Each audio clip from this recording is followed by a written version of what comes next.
Lancelot, the first knight of the Round Table.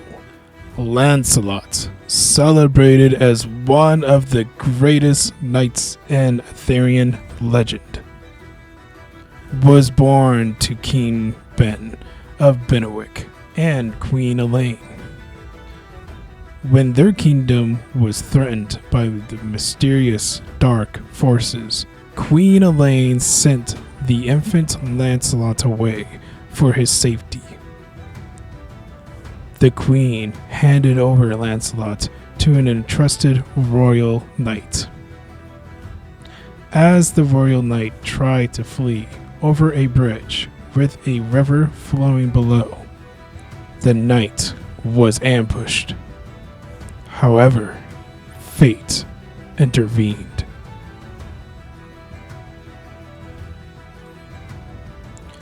The Lady of the Lake appeared and rescued the infant Lancelot. Taking him to her magical realm, there she raised him and instilled in him the ideas of chivalry, bravery, and honor. Under her care, Lancelot received several remarkable gifts that shaped his future.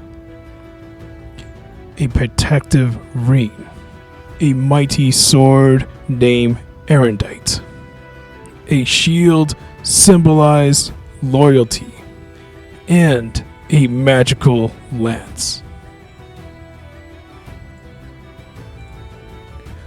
Lancelot eventually became one of the most renowned knights of the Round Table, earning the title the First Knight due to his unmatched skill in combat, valor, and unwavering loyalty.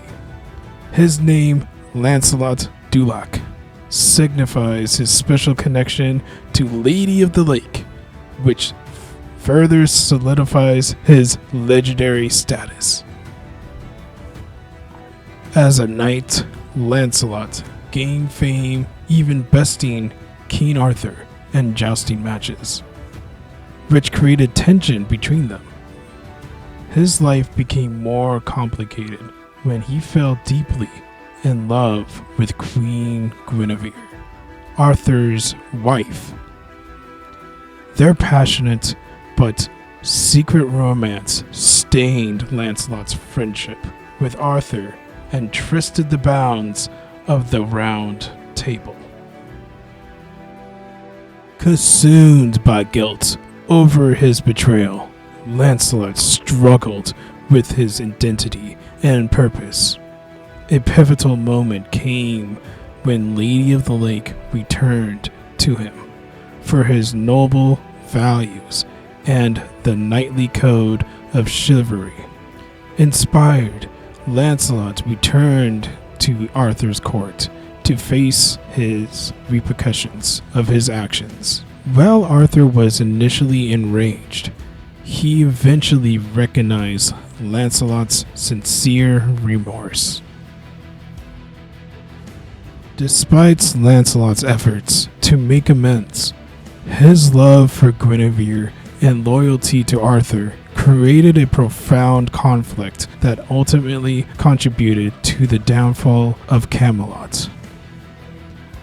Lancelot's journey reflects themes of honor, sacrifice, love, and redemption, showcasing the inner struggles knights endure in the quest to uphold integrity and defend their kingdom. If you're enjoying this video, please take a moment to give it a like. Your support helps the channel. Thank you. Now, let's dive into how to build Lancelot effectively.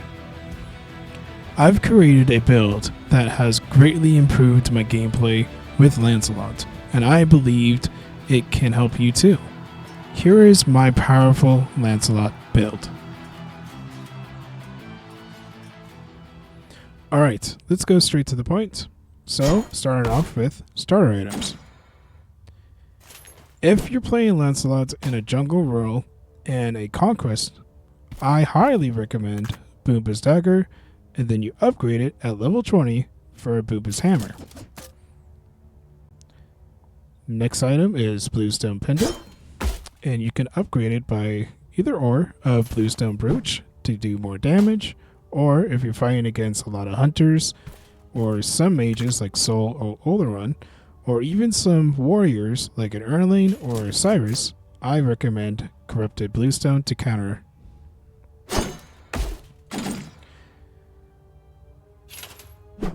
Next item is Warrior's Axe for the power and some of the protections, and I like to upgrade it with the Sundering Axe. Next item is Warding Sigil, and again you can go either or, but Infused Sigil is really good against let's say another Lancelot or a heavily ability based god or goddess. So another good example is King Arthur. So Infused Sigil is very good against ability based gods or goddesses. Next item that I really highly recommend is Tainted Steel, and again you can upgrade it with either or. Tainted Steel is very good against early game healers such as Hel or even an Aphrodite. Alright, now let's talk about the core items. So, starting off with no other than Erendite, Lancelot's very own sword, and the lore and end the game. Erendite is such a great item for Lancelot, and I'll show you a clip of what it does. And I'm going to briefly just talk about the passive. Alright, the passive states, when your ultimate ability has finished casting, revealing all enemies, gods, within 120 units for 10 seconds, while moving towards revealed enemy gods, gain 20% movement speed when first striking a revealed target. They take an additional 30 plus 50% of your physical power. This can only occur every 45 seconds. So not only that Erendite has such great stats, so it's 50 plus 50 physical power, plus 10% cooldown reduction, and a plus 7 movement speed. And if you really think about it, this item is very good with Lancelot because when he ults, he's on his horse. When he's on his horse, he gets movement speed. And Erendite gives him additional movement speed with the base number of plus 7 movement speed and the additional plus 20% movement speed moving towards revealed enemies. So your opponents are not going to be able to run away with this item. So this is why I highly recommend getting Erendite. And it doesn't matter what build you're going for. If you're going for pure tank Lancelot, get this item, because this will help you secure the kill in everything. And I feel like this item is such a great item for him. So I put it under the core category. The next item that I highly recommend is Jotun's Wrath. Jotun's Wrath is such a good item for Lancelot because of not only for the physical power and the physical penetration, but it's this plus 20% cooldown reduction.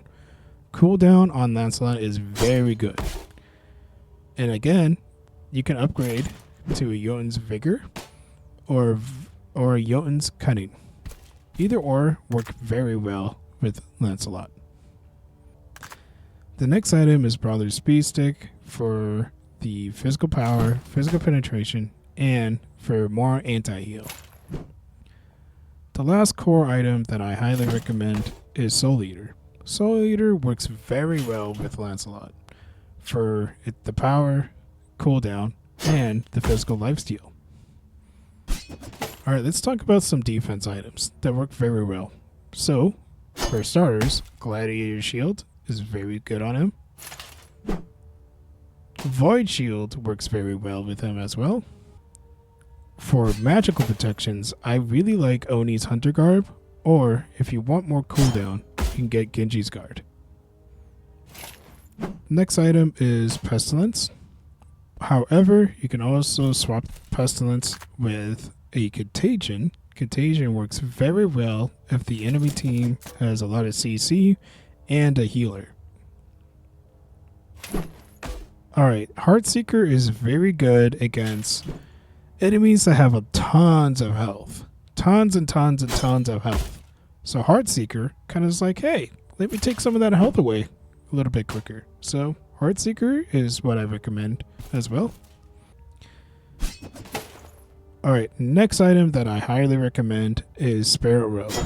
Since Lancelot doesn't really have beads or CC, he can get a lot of shutdown if he is getting stunned a lot. So Spirit Robe helps counter that.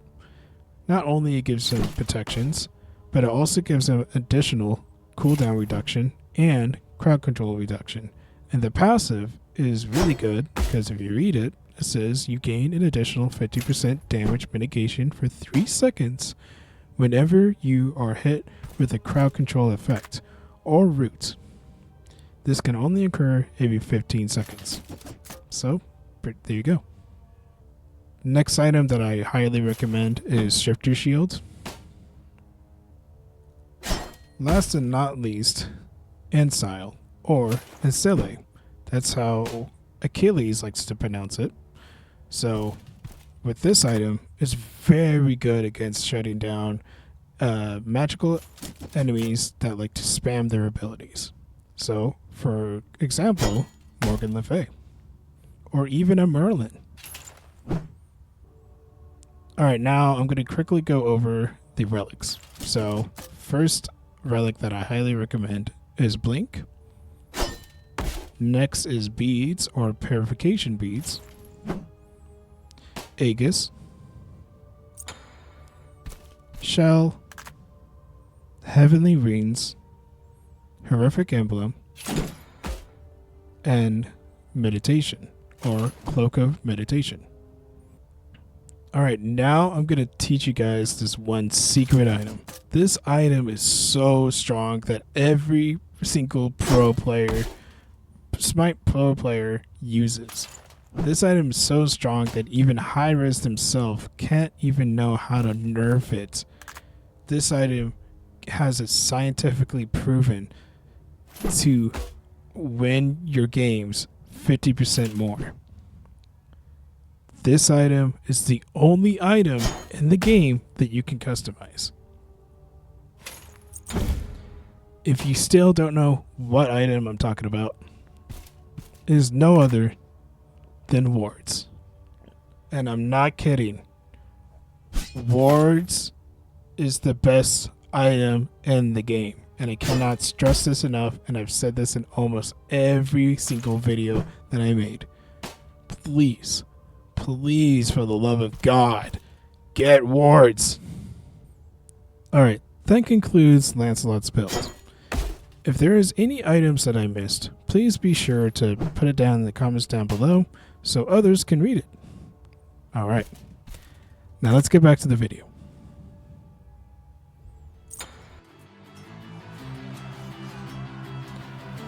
Alright, so now you know the backstory and the lore of Lancelot. And you also know a little bit how to build him properly. Hopefully my build and what my recommendations can help you with your next match as when you play Lancelot. So, that being said, the next subject that I would want to cover is 1, talk about a little bit more of this gameplay that I've been providing you this whole time, and 2, what I prefer when I play Lancelot, and kind of go over a little bit of the pros and cons. So let's start with the pros.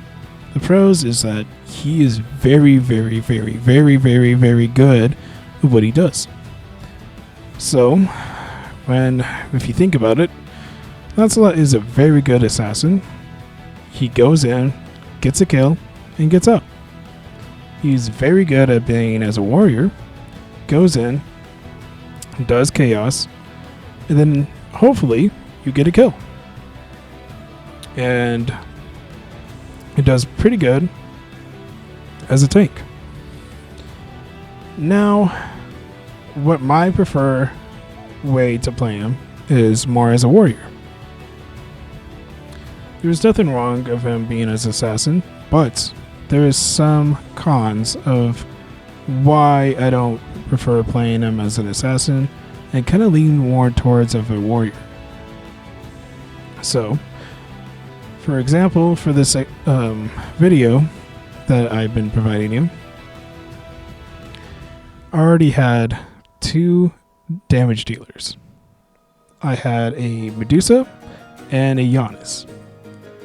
So I could have technically played as an assassin. But the reason why I didn't is because if you look at the enemy team and you look at the matchup, the enemy team has a lot of CC, or crowd control.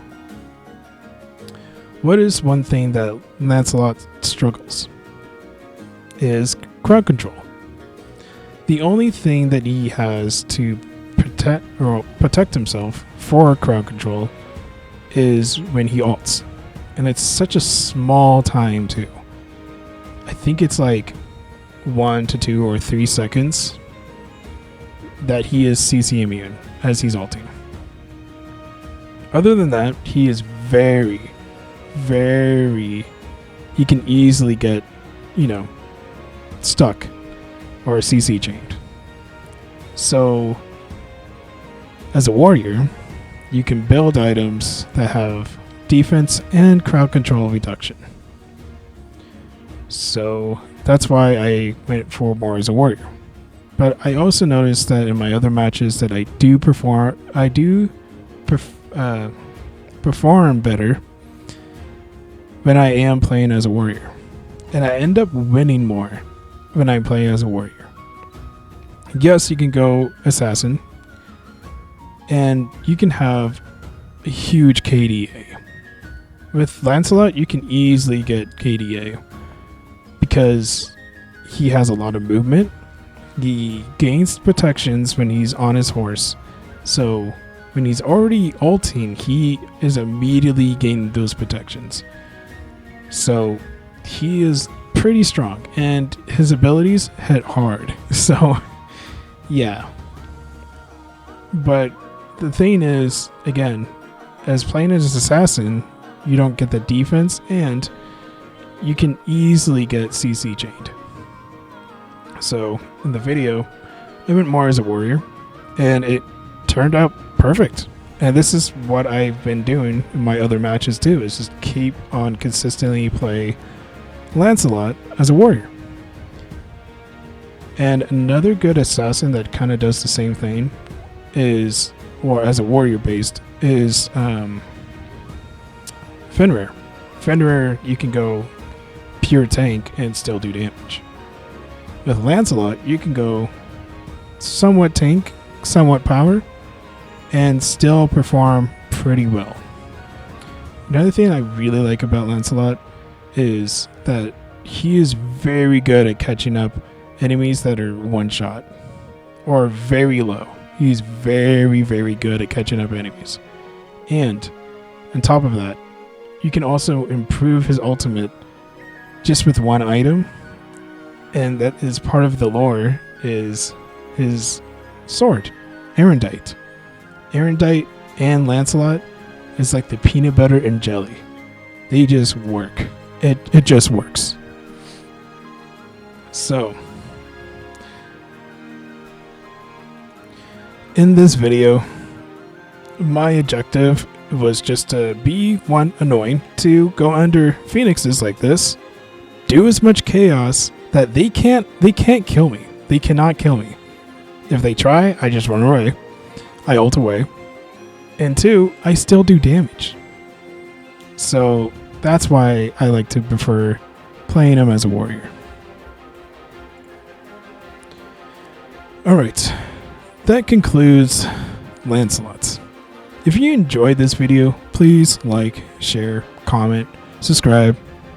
There's going to be more videos like this. and I really hope you guys enjoyed. So, thank you again for sticking around all the way to the end. I really appreciate you. Alright. I hope you guys have a good rest of your day. Bye-bye.